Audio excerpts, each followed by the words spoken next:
Ora, o meu nome é Carlos Vidal, o nome completo Carlos Alberto Vidal Felipe. Nasci na Lausanne, uma vila perto de Coimbra. Tenho 63 anos e nasci em 14 de setembro de 1954. Penso que não fui muito reguila, mas era muito mexido, muito efervescente, não é? E então, enquanto criança, esses anos, porque foram vividos precisamente na Lausanne, onde eu nasci, e por ser a Lausanne uma vila na altura do interior, província profunda, foi uma infância muito ligada à natureza, porque vivia ali na vila que está muito encostada à serra e tive muita relação com aquela paisagem natural, muito verde, que de certa maneira moldou depois um bocadinho a minha maneira de ser, pelo menos no que toca àquilo que é hoje o meu grande prazer por contemplar as coisas à minha volta, nomeadamente essa coisa bela que é a natureza, não é?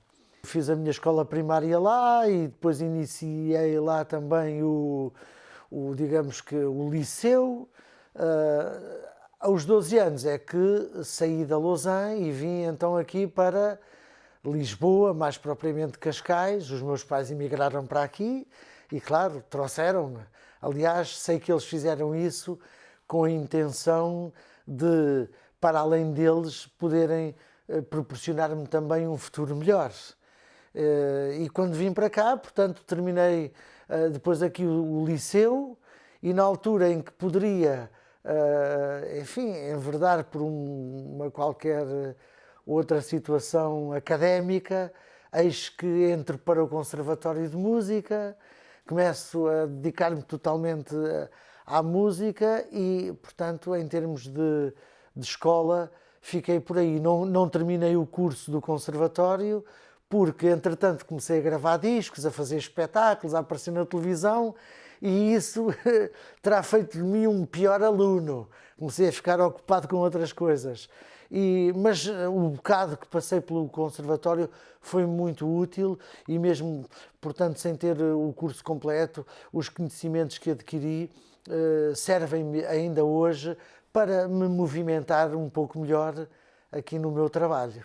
Bem, a minha relação com os meus pais foi boa, eu sei que eles tinham para mim, não é outros sonhos, porque o que eles queriam era que eu fosse feliz e vitorioso, e graças a Deus tenho sido uma pessoa feliz e não me posso queixar da vida no que diz respeito à minha profissão. Portanto, aconteceu o que eles gostavam que tivesse acontecido, mas eles não pensavam é que iria ser isto, não é? Porque quando viemos para Lisboa, provavelmente gostariam ou teriam pensado que eu poderia dar um bom arquiteto, um bom engenheiro, um bom médico, seja lá, qualquer coisa, não é? Todos os pais gostam que os filhos, enfim, evoluam e tirem um curso superior. Mas eu dediquei-me à música e naquela altura pode dizer-se que não obtive qualquer rejeição por parte deles e isso foi muito bom e eu devo-lhes essa boa atitude porque não tive na altura que lutar por esse meu sonho. Eles estiveram ao meu lado e isso é muito agradável. Se tivesse havido algum ponderar mais profundo sobre eu estar ou não a dar um bom passo, vê lá, olha que a vida artística, não era melhor ir por ali ou por acolá, até vejo mais o meu pai a interessar-se sobre isso. A minha mãe, enfim, sempre foi uma pessoa com quem eu me relacionei de forma talvez mais, não digo mais chegada, mas mais transparente. E a minha mãe sempre foi lá comigo e portanto ela não me levantou problema nenhum. O meu pai igualmente não levantou problemas, mas terá, enfim, estado mais intranquilo nos primeiros momentos em que eu decidi abraçar esta carreira artística. Como quem diz, o que é que irá sair daqui? Esperemos que qualquer coisa de boa. Felizmente aconteceu. Enquanto jovem, portanto, eu tive ali vários momentos, porque era muito jovem quando tinha 3, 4, 5 anos, ou 6 ou 7, e eles sempre foram uns bons pais para mim, e lembro-me dos natais lá na província, com eles, com os meus tios e primos e, obviamente, em casa dos meus avós. Passávamos o Natal em casa dos meus avós maternos e era sempre muito carinhoso. Lembro-me disso e das prendas do Menino Jesus, não do Pai Natal. As prendas eram as prendas do Menino Jesus. Curiosamente, ainda jovem, mas mais tarde, já aqui em Cascais, portanto já a caminho dos 20 anos, lembro-me de quando eles me ofereceram a minha primeira viola. Esse foi um momento muito importante, porque o meu gosto pela música, vamos dizer, já vinha de muito novo. Ainda eu vivia na Lausanne, onde já participava em algumas festas como cantor, nomeadamente nas festas de Natal que se faziam lá na fábrica da Companhia do Papel do Prado. Mas enfim, não passava disso. Eu era extrovertido, tinha jeito para cantar, entrava e era muito divertido. Mas depois cá, eu nos Salesianos, que foi onde estudei, do Estoril, nos Salesianos do Estoril, eu interessei-me por aquelas atividades extracurriculares que tinham a ver com o teatro, com a música, e foi aí que eu me senti muito apaixonado pela ideia de aprender a tocar guitarra. E pronto, e nessa altura o que se impunha era ter mesmo uma guitarra. E os meus pais estiveram lá presentes logo ali, sem hesitação. Também digamos que é um momento de carinho da parte deles ao colaborarem comigo nessa minha vontade de ter um instrumento que pudesse aprender a tocar, a guitarra, como disse, e portanto é uma recordação que eu tenho como muito boa. Mas claro, outras 1000 que não caberiam nesta entrevista, não é? O triciclo. O triciclo faz parte do Natal lá na Lausanne. Eu lembro-me precisamente que houve um Natal, talvez o mais marcante, em que para mim receber aquele triciclo foi quase como ganhar o Euromilhões, não é? Foi uma coisa muito forte que não, enfim, que não esqueço, e que teve os meus pais no cenário de forma muito carinhosa, porque lembro perfeitamente, estávamos em frente da chaminé e portanto, a minha mãe tinha-me ao colo, e o meu pai estava ao lado, e estava uma coisa pendurada que se fosse nos dias de hoje eu talvez pudesse pensar, será que isto é um presunto ou coisa parecida? Mas não, era um triciclo. Cantei a procissão do Vilaré e foi espetacular, porque saí-me bem. Portanto, eu não me recordo, já não tenho memória disso, mas deduzo que não desafinava, que tinha uma voz bonita e que, portanto, as pessoas ouviam e diziam que engraçado, com 6 anos. O curioso também dessa participação na festa é que a fábrica, na altura, tinha centenas e centenas de trabalhadores. Portanto, na festa de Natal, com a família, as crianças, os familiares, aquilo foi uma plateia, portanto, muito vasta. E isso mostrou que eu tinha, enfim, confiança para enfrentar assim uma plateia muito bem preenchida, com o número de pessoas na casa das centenas e centenas, e correu bem porque eles adoraram ouvir-me, pediram-me bis, eu portanto repeti, bisei, enfim, calculo que pudesse ser assim do ponto de vista da impressão causada nos outros, calculo que pudesse ser um miúdo que, se hoje fosse a esses festivais de crianças, poderia também sair-me bem. Na altura foi lá na festa, ainda bem que foi, senti-me em casa e foi um bom começo. Tive uma educação boa e até do ponto de vista religioso e por um bom comportamento ser inerente àquilo que uma religião tem para dar, eu, enfim, pude obter todos esses bons conselhos que me vinham dali. Não veio mal nenhum ao mundo ou à minha vida por todos aqueles ensinamentos que eu obtive nos salesianos, que eram pensados e obedeciam a um espírito de escola salesiana e que, portanto, também religiosa, que eu, na altura, absorvi e, embora na altura pudesse, hoje até me sinto mais cumpridor desses fundamentos do que na altura, porque era uma idade também sempre um pouco voltada para a rebeldia da idade, etc, etc, não é? Mas, sim, foi uma boa escola e não tenho dúvidas de que muita da minha personalidade de hoje, que eu acredito ser boa, venha, portanto, também desses tempos de escola.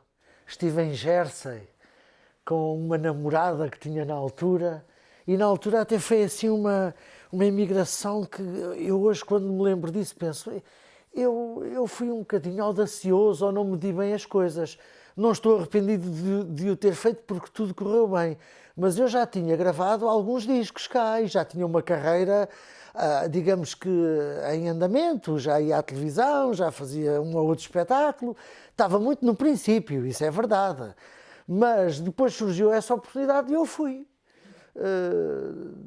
E hoje vejo, mas isso poderia ter sido o fim da minha carreira artística, porque afastei-me das coisas, mas não foi o caso. Nós não ficámos muito tempo imigrados. Foi uma experiência até, vamos dizer, muito bonita do ponto de vista de adquirir experiência, um novo país, novas mentalidades. Foi bom, mas passado, talvez eu já nem sei bem ao certo, mas foram uns meses.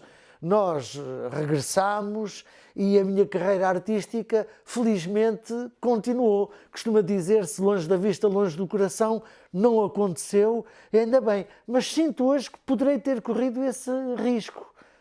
Felizmente não aconteceu. Eu comecei a minha carreira artística muito mais cedo. Vai fazer em 2018 45 anos.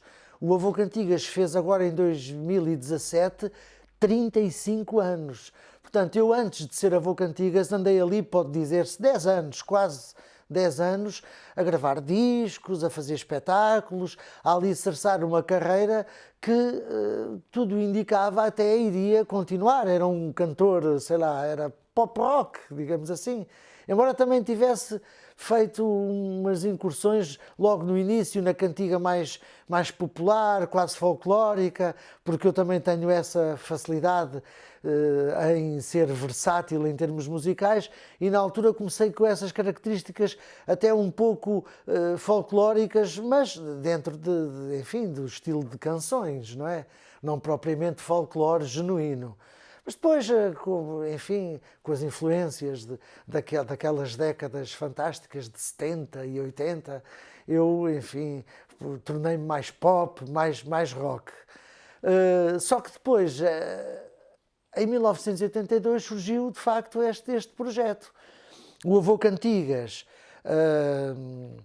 acontece porque eu já tinha tido umas experiências a trabalhar para as crianças, por convites, enfim, avulso, do Júlio Isidro, dos Palhaços Croquete e Batatinha, mas foram convites que deram nas vistas, porque tanto o Júlio Isidro como os Palhaços Croquete e Batatinha foram, vamos dizer, entidades que me convidaram para participar em programas de televisão onde era preciso música infantil, participação também enquanto ator, e tudo isso deu muito nas vistas porque metia televisão. Ora bem, como eu me terei saído bem nessa área, coisa que nunca tinha experimentado antes, quando depois, em 1982, no Passeio dos Alegres, foi preciso preencher um espaço, uma rubrica que era totalmente dedicada às crianças, porque o programa tinha tanto sucesso que as crianças também o viam. E, portanto, pensou-se, vamos aqui arranjar uma rubrica só para a pequenada. E então veio à baila a minha pessoa, precisamente porque tinha feito aquelas experiências anteriores e elas tinham corrido todas muito bem. Enfim, a vida é assim mesmo, é o destino. Eu, nessa altura, fiquei super feliz porque fui preencher aquele espaço no programa de televisão, fazendo nascer o Avô Cantigas, e o sucesso foi de tal maneira, enfim, estrondoso, não é exagerado dizer, que hoje, 35 anos depois, ainda aqui estou a viver à conta desse patusco velhote. Sim, os altos e baixos são naturais nas carreiras artísticas. Às vezes está-se na berra, outras vezes nem tanto. E eu tive a sorte de que o meu começo tivesse sido muito, muito forte, como disse. Eu de repente passei a ser ali uma super estrela em poucos meses. E o que acontece é que esse lançamento muito forte deu-me embalagem para, depois do primeiro disco do Avô Cantigas, ter gravado, logo passado ali pouco tempo, mais outro, e depois mais outro, e na altura em que propriamente poderíamos estar a entrar numa fase, enfim, menos... não é menos positiva, é menos a dar nas vistas. Eu gravei um álbum chamado As Histórias do Corpo Humano, que voltou outra vez a ter um grande sucesso, com campanha na televisão, com muitas aparições a cantar as canções, a receber prémios pelas vendas conseguidas. Conclusão, voltou a acontecer ali meia dúzia de anos depois outro ponto alto. E isso eu tenho tido a sorte de volta e meia me acontecer, o que provoca com que a carreira de facto nunca entre numa cena descendente e da qual nunca mais saia. Há sempre qualquer coisa a contrariar. Uma das mais recentes foi há 10 anos, quando eventualmente o Avô Cantigas também poderia ter entrado numa fase da sua carreira em que não estávamos assim propriamente na crista da onda. Mas nessa altura, eis que surge o Fantasminha Brincalhão, que é um disco que até hoje foi o que teve mais sucesso na minha carreira. Foi talvez uma coisa que eu só comparo ao início, com o Passeio dos Alegres, porque nesse ano foi só o disco que vendeu mais de toda a música portuguesa, esteve um ano no top, meses em primeiro lugar. De facto foi uma coisa completamente maravilhosa para mim, que me tem dado todo esta hipótese de continuar, portanto, na memória de todo o público português, de todo o povo, e, portanto, até aos dias de hoje, não é? E isto para não falar de, há 3 anos atrás, ter editado um disco que também teve grande sucesso, onde eu gravei uma versão minha, moderna, do Fungagá da Bicharada, do meu querido amigo Zé Barata Moura. Ora, isso teve um sucesso também muito grande e, por exemplo, posso até indicar, só em jeito de curiosidade, em termos de visualizações no YouTube desses meus clipes, são dezenas e dezenas, já ultrapassa a centena de milhões de visualizações. E só essa, o Fungagá da Bicharada, vai a caminho das 25 milhões de visualizações. Ora, isso tudo ajuda a que o artista se mantenha presente e que não esqueça, não é? Portanto, perguntava-me como é que são os altos e baixos. Bom, sempre que um baixo momento começa a ser demais, a divina providência faz com que aconteça qualquer coisa que eu volte outra vez a estar na crista da onda. E isso tem feito com que a carreira não tenha terminado e que ainda continue. Agora estou a viver os 35 anos, também editei um disco chamado O Super Avô, está muito ainda no princípio porque saiu há muito pouco tempo, agora por altura do Natal. Vamos ver o que é que acontece.